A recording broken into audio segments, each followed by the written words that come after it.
আত্মীয়তার সম্পর্ক ছিন্ন করলে কি হয়? হাদিসের মধ্যে আসছে, দেখলাম কিতাবে লেখছে যে আত্মীয়তার রক্তের সম্পর্ক ছিন্ন যারা করবে আল্লাহ তাআলা ওই ব্যক্তির প্রতি রহমতের দৃষ্টিতে আল্লাহ তাকান না। আল্লাহ যদি রহমতের দৃষ্টিতে আপনার দিকে না তাকায় তাহলে কোন দৃষ্টিতে তাকাবে? আপনার জীবনটা কেমন হবে? কি এক বিভীষিকাময় পরিস্থিতি আপনার হবে। নবীজি বলছে শুধু তাই নয়, এই রক্তের সম্পর্ক ছিন্ন করার কারণে যেই ব্যক্তি ছিন্ন করলো ওই ব্যক্তির কারণে ওই পরিবারের, ওই ঘরের, ওই মজলিসের কারো কোনো দোয়া আল্লাহ কবুল করে না। যদি এমন থাকে আমাদের পরিবারের মধ্যে যে পরিবারের যেই কারোর সাথে, বাবার সাথে, মায়ের সাথে, আমার সাথে, বোনের সাথে যদি রক্তের সম্পর্ক কারো মনোমালিন্য থাকে, এই রক্তের সম্পর্ক সম্পৃক্ত করেন। রাইসুল মুফাসসিরিন হযরত আব্দুল্লাহ ইবনে আব্বাস রাদিয়াল্লাহু তাআলা আনহু বলতেছেন এই কথা, এই যদি এখানে রক্তের সম্পর্ক ছিন্নকারী কেউ থাকো তাহলে উঠে যাও। রক্তের সম্পর্ক ছিন্নকারী যদি কেউ থাকো এখান থেকে সরে যাও, চলে যাও, বের হয়ে যাও।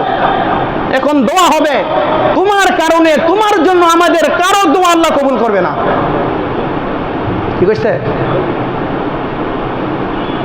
তোমার জন্য কারো দোয়া কবুল হবে না। হযরত ওসমান রাদিয়াল্লাহু তাআলা আনহু, ইসলামের তৃতীয় খলিফা ওসমান রাদিয়াল্লাহু তাআলা আনহুর গোলাম হযরতে আবু আইয়ুব সুলাইমান, তিনি বলতেছেন এই কথা যে হযরতে আবু হুরায়রা রাদিয়াল্লাহু তাআলা আনহু বৃহস্পতিবার সন্ধ্যার সময় আমার কাছে আসলেন। কখন আসছে? বৃহস্পতিবার সন্ধ্যায়, এখনো সূর্য ডুবে নাই, সন্ধ্যার সময় মাগরিবের পূর্ব মুহূর্তে আমার কাছে আসছে। হযরতে আবু হুরায়রা বলতেছেন যেই ব্যক্তি রক্তের সম্পর্ক, আত্মীয়তার সম্পর্ক ছিন্ন করবে আমি তাকে ভালোবাসি না। যদি আমার এই মজলিসের মধ্যে কেউ রক্তের সম্পর্ক ছিন্নকারী, আত্মীয়তার সম্পর্ক ছিন্নকারী যদি কেউ থাকো এখান থেকে উঠে চলে যাও। কেউ যায় না। দ্বিতীয়বার আবার বলছেন, কেউ যায় না। আবার তৃতীয়বার বলিষ্ঠ কণ্ঠে বলছে এই কথা, রক্তের সম্পর্ক ছিন্নকারী যদি কেউ এই মজলিসে থাকো চলে যাও এখান থেকে।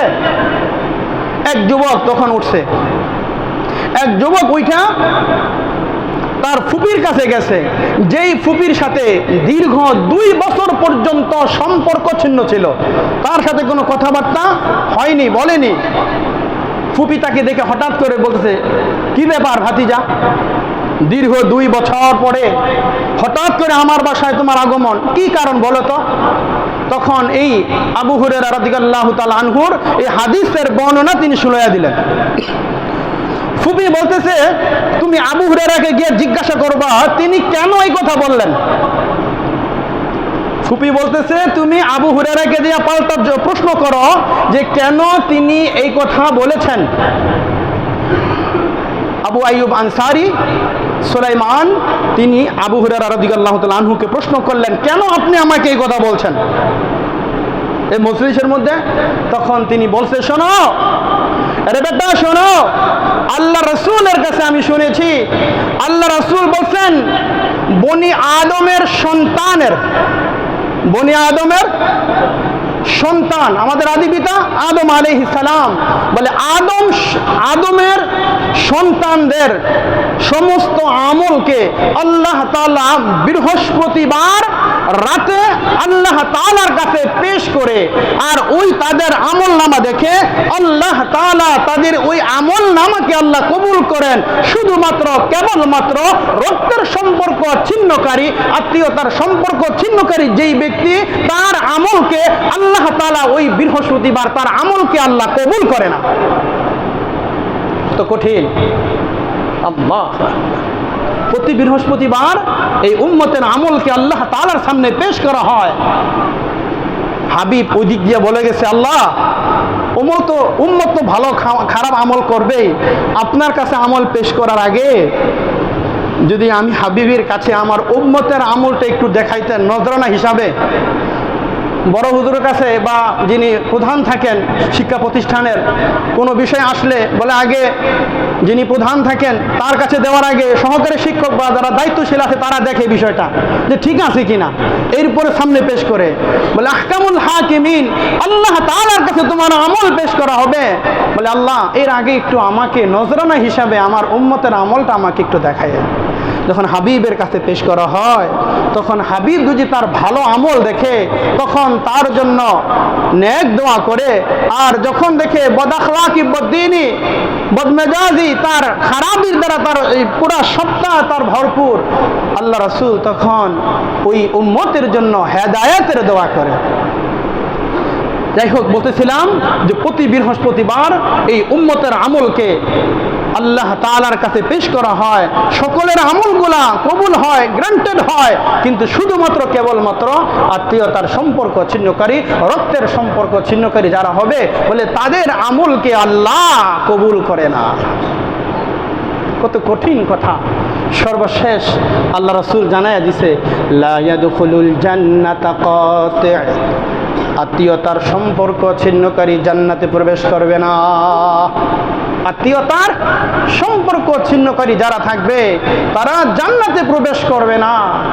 এত কঠিন কথা কেন বললেন? এটাই বুঝাতে চাইছেন যে আত্মীয়তার হক সম্পর্কে, রক্তের হক সম্পর্কে তোমরা অধিক সতর্ক হও। আমাদের সতর্ক হওয়া দরকার, আমাদের সতর্ক হওয়া উচিত। যদি কারোর সাথে কোনো মনোমালিন্য থাকে, রক্তের সম্পর্ক, আত্মীয় সম্পর্ক যদি কোনো এখনো আমাদের সময় আছে, এগুলোকে আমরা কি করি, এই বিবাদ মিটাইয়া সুন্দর একটা হোসনে খুলুকের মাধ্যমে আমরা আসি। আর না হয় যতই আমরা মসজিদে এসে প্রথম কাতারে নামাজ পড়ি, যতই রবের কুদরত পাই সেজদা করি, কপালে দাগ পড়ে গেছে, ওই দিক দিয়ে রক্তের হক নষ্ট করেন, আত্মীয়র হক নষ্ট করেন, প্রতিবেশীর হক নষ্ট করেন, বলে মানুষের হক নষ্ট করেন, বলে এই সব কিছু করে যতই আপনি নামাজ রোজা হজ যত কিছুই আপনি আমল করেন না কেন, কোনো আমল ভাই আপনার কবুল হবে না। সর্বশেষ নবীজি বলছে, হ্যাঁ, এই আত্মীয়তার এই সম্পর্কের এই গুনাহ, এই শাস্তি ভোগ করার পরে, এই শাস্তি শেষ হওয়ার পরে, এরপরে কোনো এক সময় আল্লাহ তাআলা তাকে জান্নাত দিবে, কিন্তু সেটাতে অনেক অনেক অনেক পরের কথা। কিন্তু আপনি তো এই শাস্তি তো যে কত কাল আপনাকে ভোগ করতে হবে সেই বিষয়ে কারো জানা আছে ভাই? কারো জানা নাই। এই জন্য আল্লাহ রাব্বুল আলামিন যেই বিষয়গুলো আলোচনা হয়েছে, আমি সহ সকলকে আল্লাহ তাআলা রক্তের সম্পর্ক, আত্মীয়তার সম্পর্ক, প্রতিবেশীর হক সম্পর্ক বলে এগুলো সব যেন আমরা সম্পর্ক বজায় রাখতে পারি।